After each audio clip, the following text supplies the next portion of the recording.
Good morning my dear students.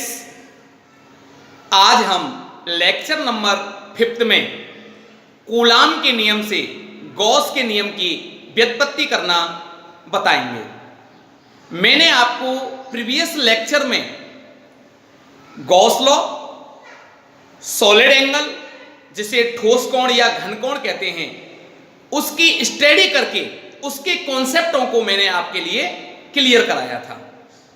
तो आज हम लेक्चर नंबर 5 में, जो कि चैप्टर 2 के अंतर्गत है, उसमें हम एक बेहद इजी और कॉन्सेप्चुअल एक टॉपिक है, उसके हम आज व्याख्या करने वाले हैं। तो हमारा हेडिंग है कूलाम के नियम से कूलाम के नियम से गाउस के नियम की व्युत्पत्ति।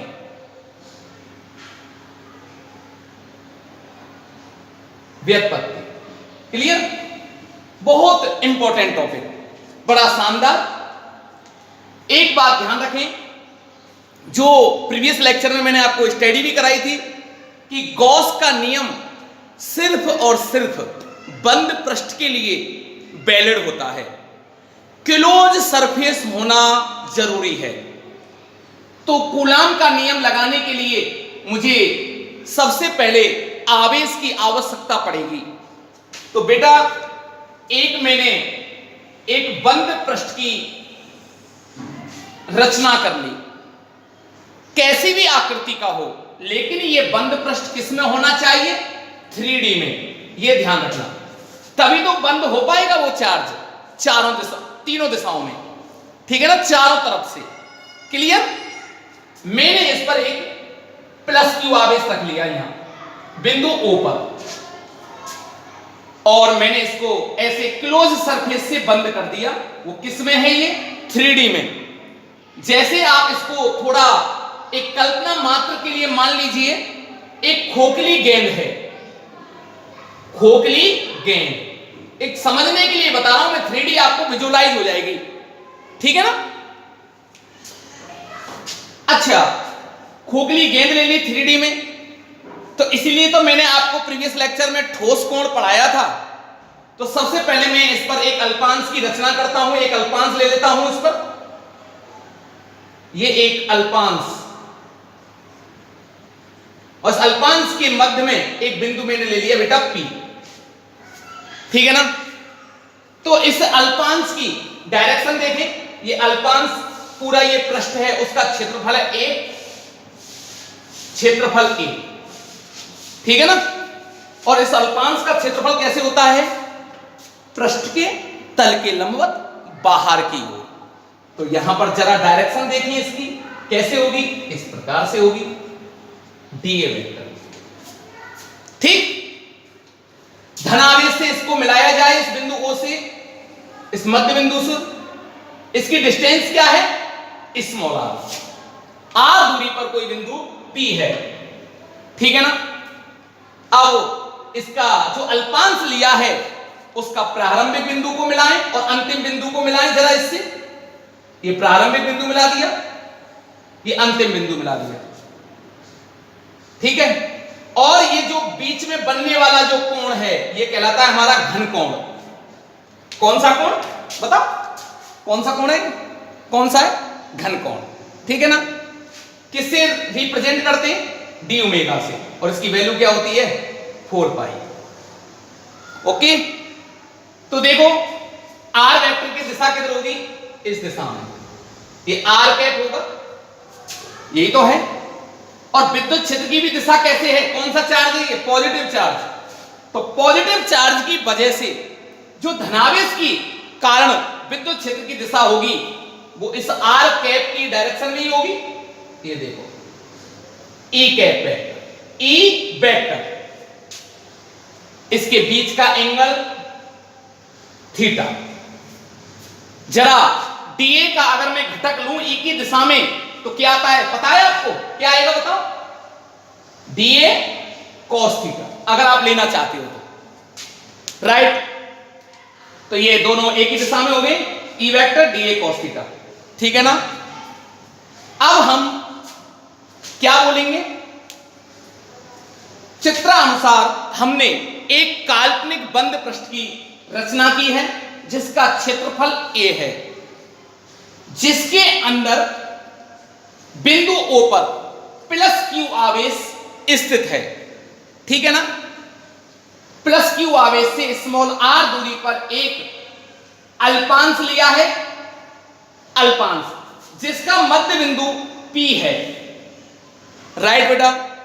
तो इसके द्वारा हमको कूलाम का नियम लगा करके मुझे गाउस के नियम की व्युत्पत्ति करनी है। तो देखें, कूलाम के नियम से, कूलाम के नियम से,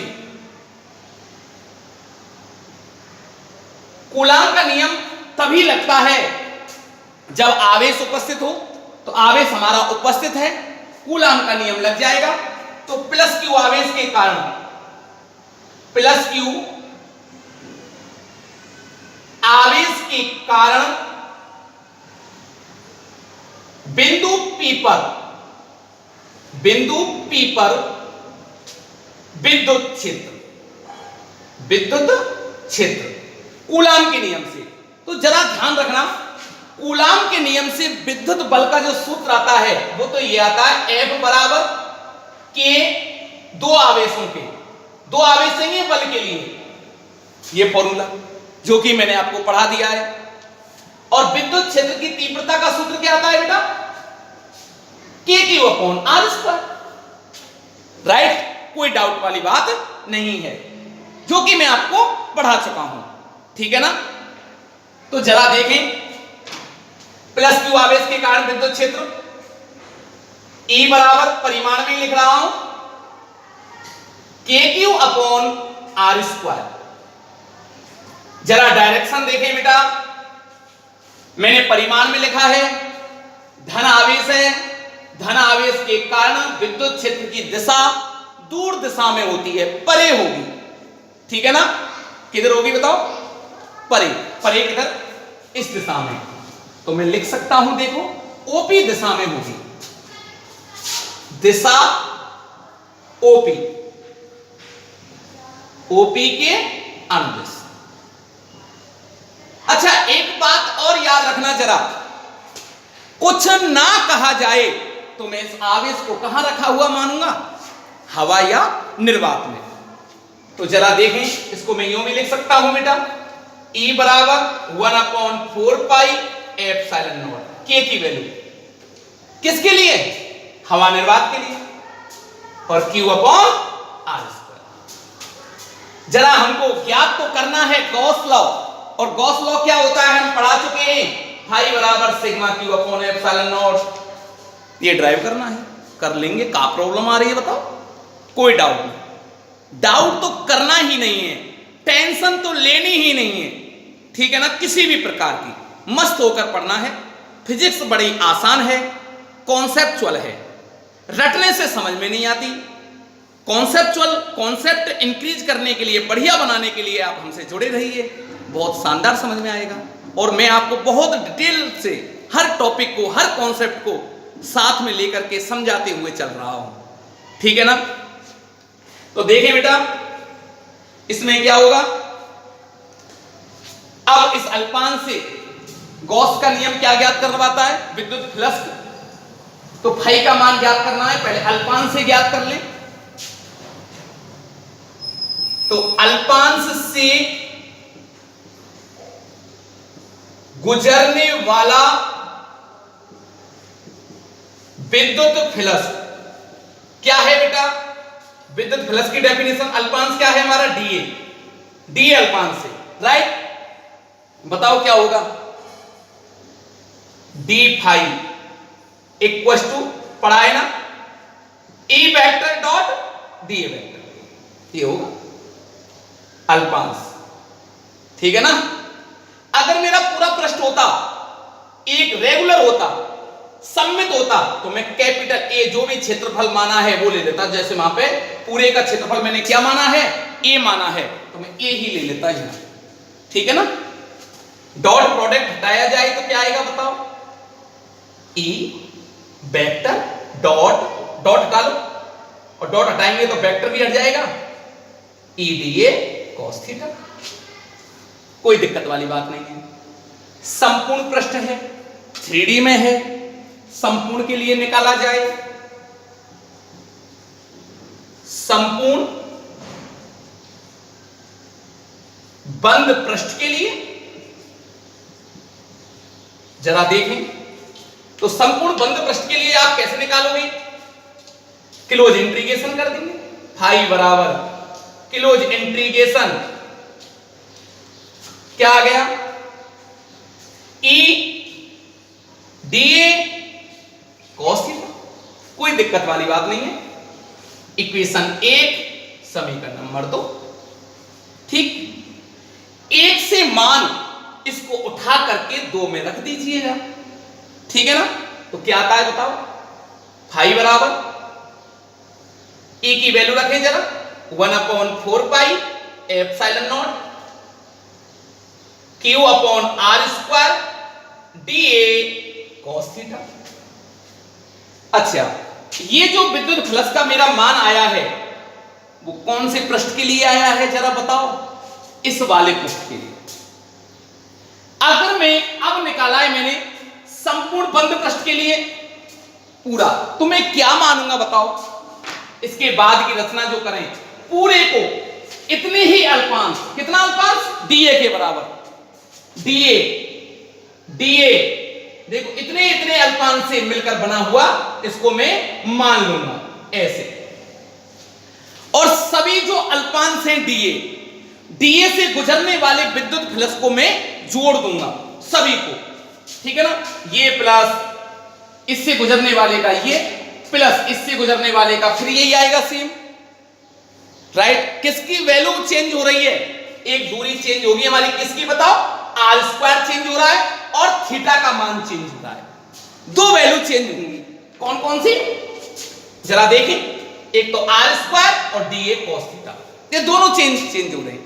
डीए की डायरेक्शन चेंज हो रही है, एंगल चेंज होगा, और आर चेंज हो रहा है, लेकिन क्यू का मान और ये मान तो फिक्स रहेंगे, नियत रहेंगे। तो जब भी इंटीग्रेशन करते हैं, समाकलन करते हैं, तो क्या करते हैं? जो कांस्टेंट राशि हैं उनको बाहर निकाल लो, नहीं? तो देखो फाई बराबर 1/4 पाई एप्सिलॉन नॉट क्यू और close integration D A cos theta upon R. बेटा ये मैंने बाहर निकाल लिया आपके सामने। तो अब तो आपको देखी वाली बात समझ में आ गई। देखो बात आती है कॉन्सेप्ट की। फिजिक्स को आसान बनाने के लिए एक ट्रिक भी बहुत जरूरी है। अपन को सारा कुछ मालूम होना चाहिए उस चैप्टर के बारे में। मैंने इसको पहले ही आपको पढ़ा दिया बच्चों को, जिससे कि हमारे स्टूडेंटों को कोई प्रॉब्लम ना उठानी पड़े, किसी भी प्रकार की कोई दिक्कत ना आए, बेहद आसान हो जाए हर टॉपिक। तो ये तो मैं पढ़ा चुका। और ये क्या है बताओ? घन कोण। और घन कोण की वैल्यू क्या होती है? 4 पाई। क्या होती है? 4 पाई। तो जरा देखें, यहां close integration D A cos theta upon R square बराबर लिख सकता हूं घन कोण। और घन कोण की वैल्यू कितनी हो गई बेटा? 4 पाई। ठीक है ना? आप टेंशन मत लेना, थोड़ी गर्मी ज्यादा है, ठीक है? Phi equal to 1/4 pi epsilon nought Q. अच्छा, इसकी वैल्यू क्या आ गई बेटा? 4 पाई। ठीक है ना? अब इसको कट कर लीजिएगा, 4 पाई से 4 पाई, तो फाई इक्वल टू आ गया हमारा क्यू अपॉन एप्सिलॉन। यही गाउस का नियम है। यही किसका नियम है बेटा? गाउस का। ये आपकी समझ में आ गया होगा, कोई डाउट तो नहीं है? ठीक है ना? अच्छा, और भी कोई भी प्रॉब्लम आए तो आप मुझे बता सकते हो। अगर मैं और कल्पना करूं इस बंद पृष्ठ के अंदर, इस बंद पृष्ठ को ही हम क्या कहते हैं? दूसरा नाम और है, ये काल्पनिक पृष्ठ है। काल्पनिक पृष्ठ। ये क्यों माना मैंने? क्योंकि मैं पहले बता चुका हूं कि गाउस का नियम तो केवल और केवल बंद पृष्ठ के लिए लगता है कि नहीं लगता? तो अपन को आवेश को बंद करने के लिए, परिवर्तित करने के लिए मुझे एक काल्पनिक बंद पृष्ठ की रचना करनी पड़ेगी 3D में, और उस काल्पनिक बंद पृष्ठ को ही मैं क्या कहूंगा बताओ? गाउसियन पृष्ठ भी कह देते हैं। कौन सा पृष्ठ? गाउसियन पृष्ठ। क्लियर? कोई डाउट नहीं है। तो बेटा इस पृष्ठ के अंदर केवल मैंने कितने आवेश माने हैं? एक। अगर एक से अधिक आवेश हो तो जरा देखें, ये मैं आपने नोट कर लिया होगा।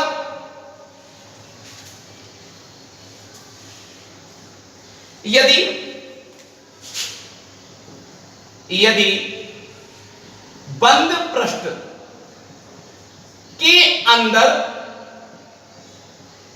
Q1 Q2 ... Qn आवेश उपस्थित हैं और उनसे संबद्ध फ्लक्स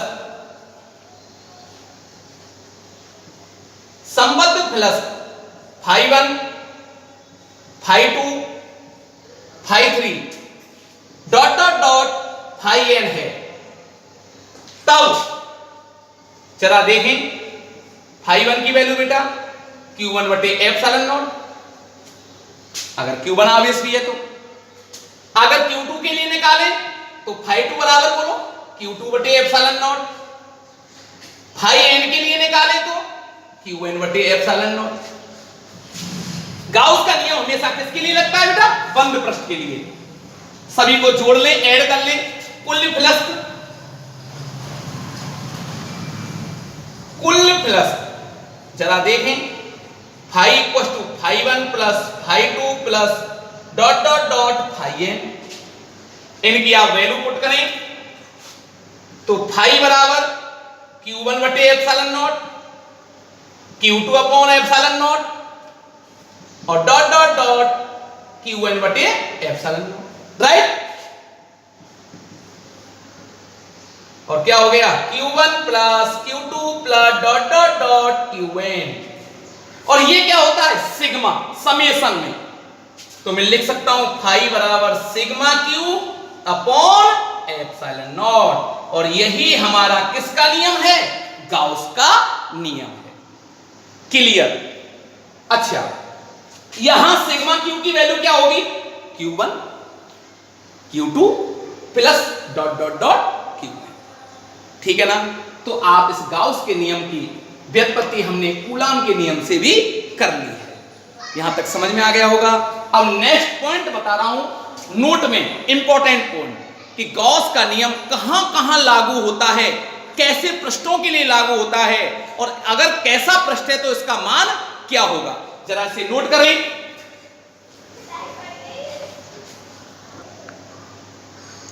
हाँ देखें, बहुत इंपॉर्टेंट पॉइंट है ये गाउस के नियम के ऊपर। ठीक है ना? जरा इनको ध्यान रखना। और ये मैंने आपको लिख दिए गए हैं, बारी बारी से मैं आपको समझा भी देता हूं, और फिर कॉपी में इनको इसी प्रकार से आप नोट भी कर लीजिएगा। राइट? तो देखिए बेटा, पहला पॉइंट है कि गॉस जो लॉ है, गॉस का जो नियम है, केवल उन्हीं सदिश क्षेत्रों के लिए लागू होता है। सदिश क्षेत्र मींस जैसे विद्युत क्षेत्र कैसी राशि है? सदिश राशि है। ठीक है ना? सदिश क्षेत्रों के लिए लागू होता है जो विक्रम वर्ग के नियम का पालन करते हैं। जैसे E समानुपाती 1/r², ये भी सदिश राशि है, और बटे में कोई राशि आती है उसे विक्रम वर्ग बोलते हैं, दूरी का वर्ग। इसे विक्रम रिलेशन कहते हैं, बटे में r² आ जाए। ठीक है ना? हालांकि कोई भी राशि बटे में हो उसको विक्रम ही कहते हैं, लेकिन यहां पे क्या कह रहा है, मैं इस लैंग्वेज के आधार पर बोल रहा हूं, जो विक्रम वर्ग के नियम का पालन करती है। मतलब जो राशि विक्रमानुपाती हो दूरी के साथ, और वो भी किसके? वर्ग के। क्लियर? वो होता है इसको ये फॉलो कर रहा है, ठीक है ना, कोई डाउट नहीं है। क्लियर हो गया? गॉस नियम निर्वात और माध्यम के लिए लगता है, ये तो मैं पढ़ा चुका हूं। निर्वात के लिए जरा देखें, फाई बराबर क्यू अपॉन एप्सिलॉन नॉट, और माध्यम के लिए देखना फाई बराबर सिग्मा क्यू अपॉन एप्सिलॉन। पढ़ा दिया, ये तो मैंने कर लिया, राइट। तीसरा पॉइंट देखें जरा, इस नियम को लगाने के लिए जिस काल्पनिक बंद पृष्ठ की रचना करते हैं, ठीक है, काल्पनिक बंद पृष्ठ होना चाहिए, आवेश बंद पृष्ठ के अंदर बंद होना चाहिए, तभी गाउस का नियम लगेगा, अन्यथा नहीं लगेगा, ठीक है ना। उसे कौन सा पृष्ठ कहते हैं? उसका दूसरा नाम क्या है काल्पनिक बंद पृष्ठ का? हम गाउसियन पृष्ठ भी कहते थे। और इसकी आकृति 3D में कैसा भी शेप ले सकते हो, चाहे आप घनाकार आकृति का ले लो, घनाकृति का, ठीक है ना, या गोलाकार ले लो या बेलनाकार ले लो। लेकिन यहां पर एक बात इंपॉर्टेंट है, वो याद रखनी है। वो क्या है? जिस भी आकृति को आप ले रहे हो, जिस भी शेप को आप ले रहे हो, उस पर इलेक्ट्रिक फील्ड की वैल्यू एक समान होनी चाहिए। किसकी वैल्यू समान होनी चाहिए? विद्युत क्षेत्र का मान उस पृष्ठ पर, जिस पृष्ठ की रचना कर रहे हैं, उस पर एक समान होना चाहिए। इस बात को ध्यान रखना है, ठीक है। गाउस के नियम से फाई नेट का मान ज्ञात करने के लिए बंद पृष्ठ का आकार आकृति पर निर्भर नहीं करता, चाहे आकृति ऐसी हो तो भी देखो कितना आवेश है, एक आवेश है, विद्युत प्लस का मान ये होगा। अब आकृति मैंने अलग टाइप की ले ली, कितना आवेश है? एक आवेश है, ये होगा संकुनमा। डिपेंड किस पर करता है? आवेश और माध्यम। देखो आवेश पर डिपेंड, आवेश की प्रकृति और वितरण पर डिपेंड करता है। परिवर्त कुल आवेशों का अर्थ क्या होता है? जैसे ये बंद पृष्ठ है, ये बंद पृष्ठ है, ठीक है। कौन सा पृष्ठ है? ये बंद। इस बंद पृष्ठ के अंदर जरा देखें, ये 3 आवेश स्थित हैं, तो प्रकृति देखो, इस क्यू में से क्यू घट जाएगा, 2 क्यू बचा। इसे वितरण कहेंगे, इसे प्रकृति कहेंगे। चिन्ह को प्रकृति, वितरण और प्रकृति पर डिपेंड करता है, राइट। और परिवर्त आवेश का मतलब क्या हुआ? उस बंद पृष्ठ के अंदर कितना आवेश है।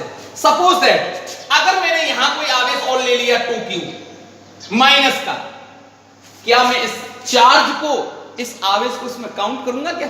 बताओ, मैं नहीं करने वाला। क्यों? क्योंकि ये आवेश इस बंद पृष्ठ के बाहर है इसलिए नहीं करना, ठीक है ना, कोई डाउट नहीं है। गाउस के नियम से फाई नेट का मान आवेशों की मात्रा, प्रकृति और माध्यम पर निर्भर करता है। वो मैंने बता दिया, मात्रा कितनी मात्रा है, प्रकृति माइनस है कि प्लस है, माध्यम पर पहले बता दिया है। अब देखो 7वां पॉइंट, वेरी वेरी मोस्ट। ये असमान विद्युत क्षेत्र में एक काल्पनिक बंद पृष्ठ रखा है और इसके अंदर कोई आवेश नहीं है, कोई आवेश नहीं है। तो देखो जितनी विद्युत बल रेखाएं, क्षेत्र रेखाएं प्रवेश कर रही हैं, उतनी बाहर निकल गई। इसलिए मैं क्या बोलूंगा? फाई नेट बराबर 0, चाहे वो समान हो चाहे वो असमान हो। जरा इसको देखें आप, यहां पर ये एक समान विद्युत क्षेत्र है, यहां असमान था, अरे ठीक है ना, और यहां कैसा है? एक समान है। इसमें भी जितनी बल रेखाएं प्रवेश कर रही हैं उतनी बाहर निकल रही हैं, तो अभी फाई नेट क्या होगा? फाई नेट इक्वल टू 0, और यहां पर भी 0 होगा, ठीक है ना। तो देखो बेटा, ये बहुत कॉन्सेप्ट हैं गॉस नियम के, ये अगर आपकी समझ में आ गए तो जो न्यूमेरिकल्स है ना, आप चुटकियों में सॉल्व कर लोगे, ठीक है। आप टेंशन ना लें किसी भी प्रकार का। यहां तक आप इस लेक्चर को ढंग से बारी बारी से बार बार इसको रिवाइज कर करके स्टडी करें, क्योंकि इन्हीं कॉन्सेप्टों का हम आगे यूज भी करेंगे, ठीक है। आज के लिए ही इतना ही काफी। थैंक्स।